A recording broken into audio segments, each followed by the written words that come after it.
Welcome to a new edition of the Famous Interviews with Joe Dimino. On this episode, we talk with the author of the Rock and Roll Through Life and Alzheimer's, a book about Freddy Moore by Renee Schyjer. She fell in love and married the rocker Freddy Moore. He was an incredible songwriter, lyricist, and musician, profiled in the recently published memoir, It's Not a Rumour. This book is an unorthodox, hysterical story of survival and making it big in music and life without ever making a dime. It's also about getting diagnosed with one of the most frightening diseases known to humans. And he has been treating memory loss through writing, music, diet, exercise, natural supplements. And it's a book about how he found his greatest love in Renee. Enjoy this interview. Okay, so I think we're good. We've defeated Robo-Killer. How are you today, Renee? I'm okay. How are you? I'm wonderful. Thanks for taking a minute out. I appreciate it. No, thank you so much for asking me to be on and stuff. I feel like I'm really trying to get my husband's story out there, and it's important to me. So thank you for asking me to even talk to you.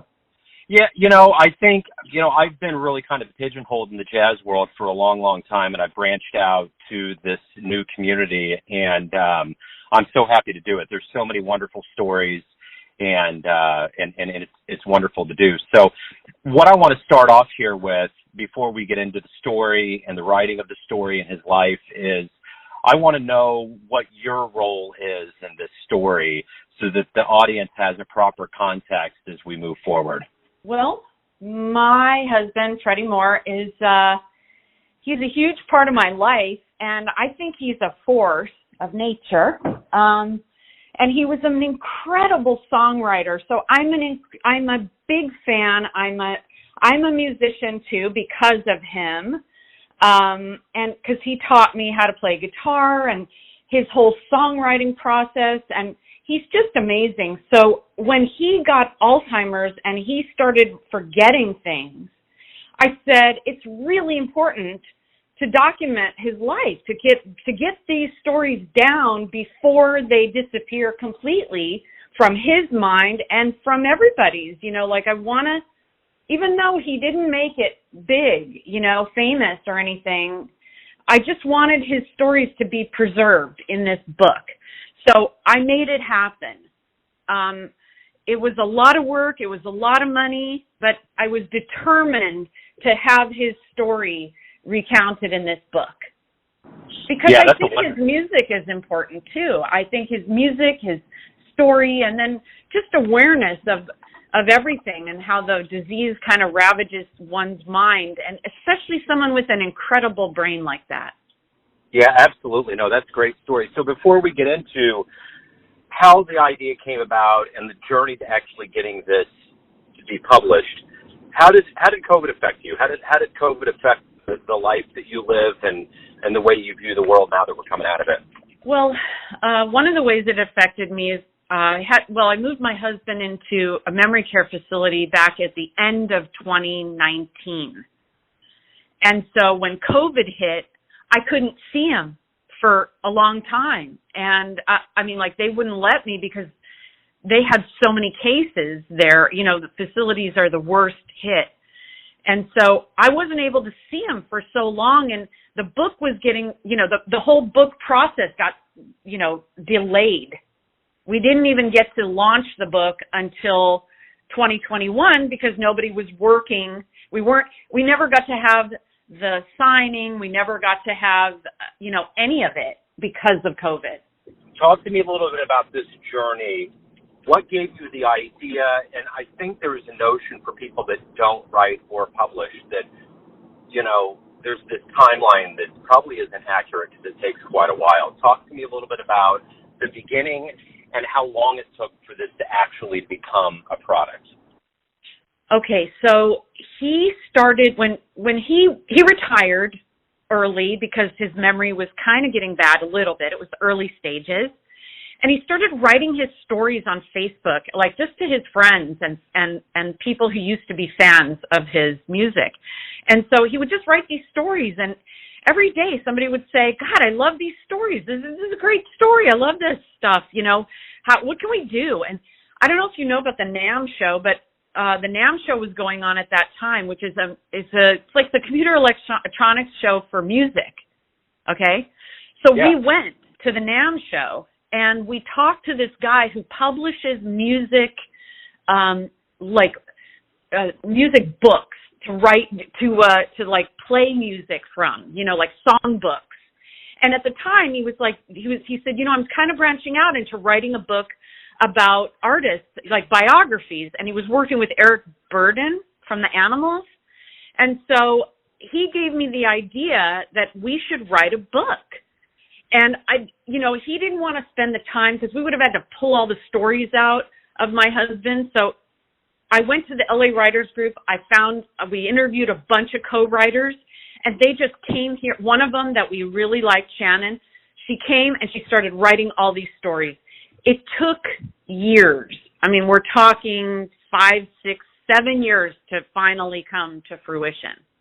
So talk to me about his music path. What would people know him for, and kind of what was his musical journey like?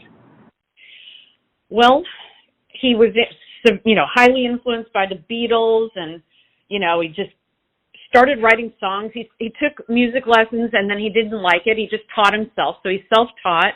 But when he was like 13 or 15 or whatever, he was in the basement of his parents' house, and he was just writing songs, like just, working on shit and making it sound good. And some guy was walking by and was like, hey, is that your song? And he said, yeah. And he said, do you want to be in my band? And my husband said, no, but you could be in mine. So he was kind of confident in everything he did. And he started multiple bands. I mean, he went to the University of Minnesota, was highly influenced by Frank Zappa, wrote a rock opera. He was very, very, very successful in Minneapolis, which is where he's from, and had multiple albums. It was really big time. And then he figured after a while, the only way to make it is to go to LA. So he came out to LA and had multiple bands here. Never got the fame. The Police opened for him, but he never got that record deal. The Motels opened for him. Oingo Boingo opened for them. So, the problem is my husband is very stubborn, and he wasn't going to give up the rights. And these record companies wanted 99% of everything, the producing, the publishing, the everything. They wanted all control, and he wouldn't do it. It's interesting. I've watched a documentary on John Cougar Mellencamp, and I've never really been a massive fan of his, but I don't know why I watched it. I started watching it as I got pulled in. He did the same thing. He could have been like astronomical in his career. I mean, especially when Pink Houses and MTV was coming around.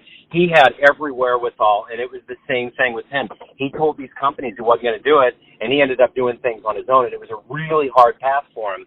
But the idea of the documentary was that once he hit this point of his life, he looks back and has no regrets because he didn't compromise on his business savvy. And I think that's the unfortunate part of the music industry, is that they're kind of like the government. They take all your taxes and all exactly these things, and it's just, you're kind of left thinking, why the hell am I doing this if a bunch of greedy assholes are trying to get my riches for what you're doing? Because they aren't doing anything. I mean, they're promoting, I get that, but they're not the one that is the intellectual property and artistry that's going into it.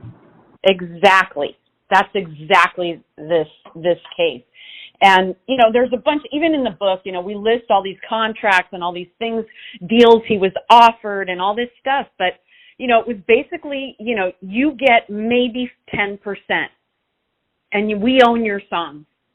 And he just wouldn't do it. I did notice that there was a video that Freddie put out, and Demi Moore was in it. Can you talk to me about that association with Demi and Freddie? Demi, as she likes to be called. Oh, yeah, my bad. That's okay. I'm with you.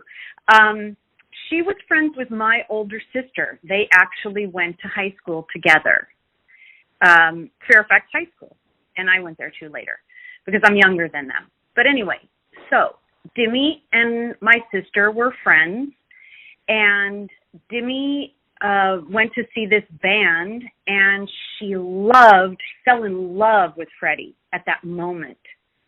And so she said to my sister, you have to come and see the band. You have to see this band. It's unbelievable.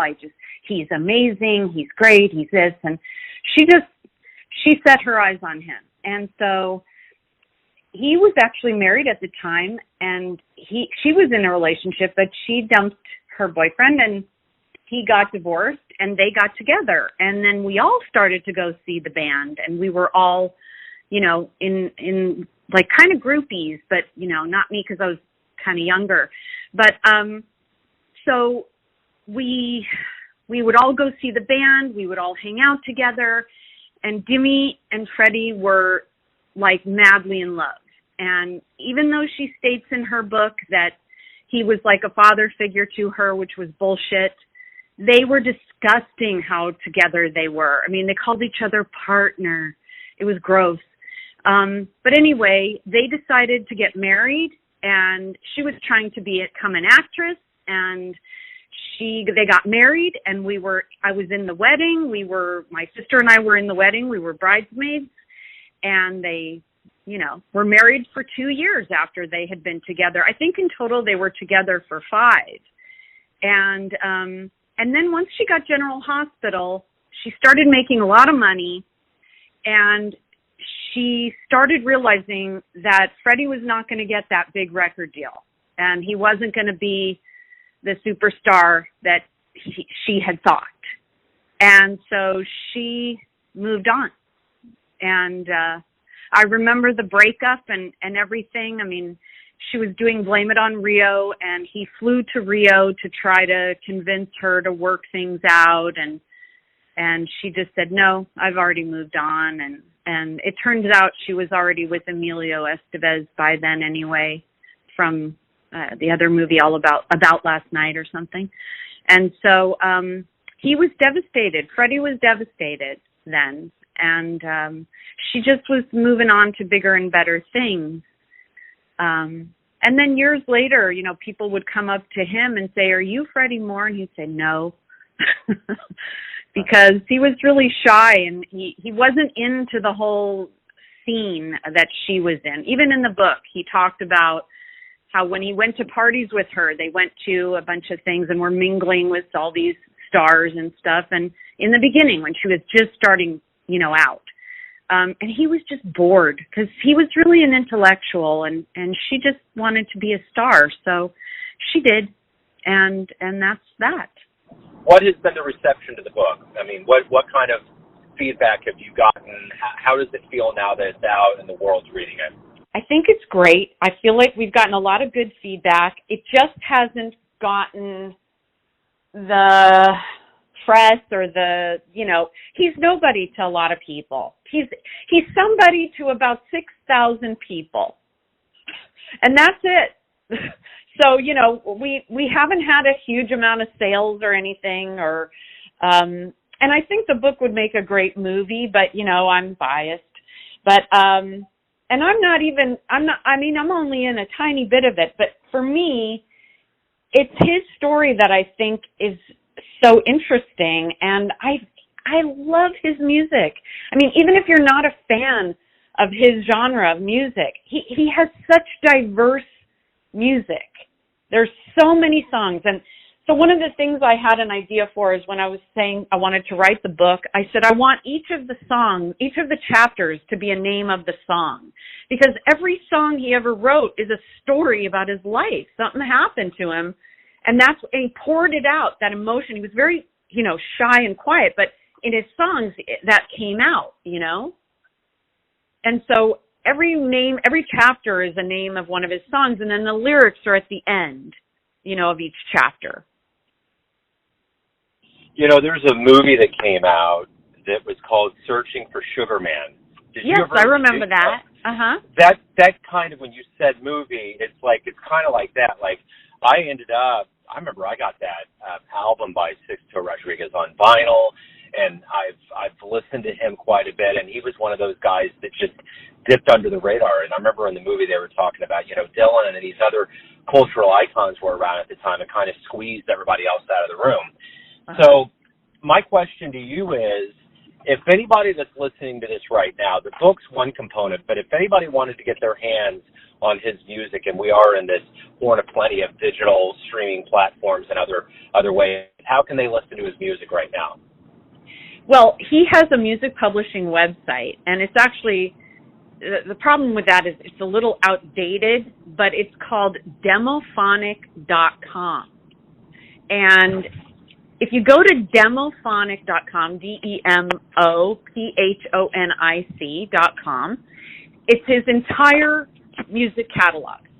And you don't have to download it. You don't have to stream it. There's a lot of things that I have set up where you can actually listen to it. Unfortunately, it's in a form of media that nobody uses anymore called ASX. So you might have to play it on Windows Media Player. But you can play any one of his hundreds and hundreds of songs from Demophonic. All you have to do is go to Song Catalog, and then at the top you click Alphabetical List, and it'll list everything he's ever written. So let's say we talk in like 5 years from now. What are you hoping happens with this book and things in your life, especially with COVID opening up, new things happening? What are you hoping for? I'm hoping for his legacy to be preserved because he's really declined a lot with the Alzheimer's, and I just want people to know about this music. This music makes me so happy. His story, his mind, I just want an awareness to happen. I want his legacy to be preserved, and that's really my main goal. I mean, I just wish everybody could see what I could see, but I don't know, maybe I'm being super, biased, but I just think it's great. I mean, I could play either on guitar or I could play It's Not a Rumor for You right now if you want to hear it. Sure. Do you want to hear the song? Absolutely. Okay, cool. I'm going to play it again. Cool.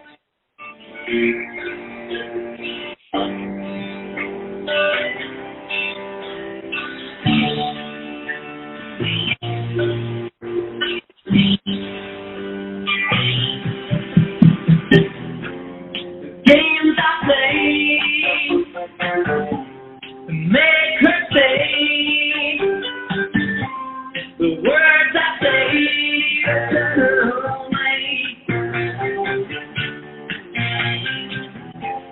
the things she needs when she bleeds, the light she sees making her leave.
When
What'd you think? That's wonderful. Thank Yeah. you for playing it. Yeah, that's great. So Sure. I'm curious at this point, where can people pick up either his book, learn more about him, what you're doing? Where's the best place to go on the web? Okay, so we have a website called itsnotarumour.com, and Rumour is spelled Rumour, the British way, because he was very poetic in his writing. So it's notarumour.com, and there's music there, there's my blog, which is his whole story. I've documented this whole journey of him getting the diagnosis and us writing the book and us working on everything. So my blog is there.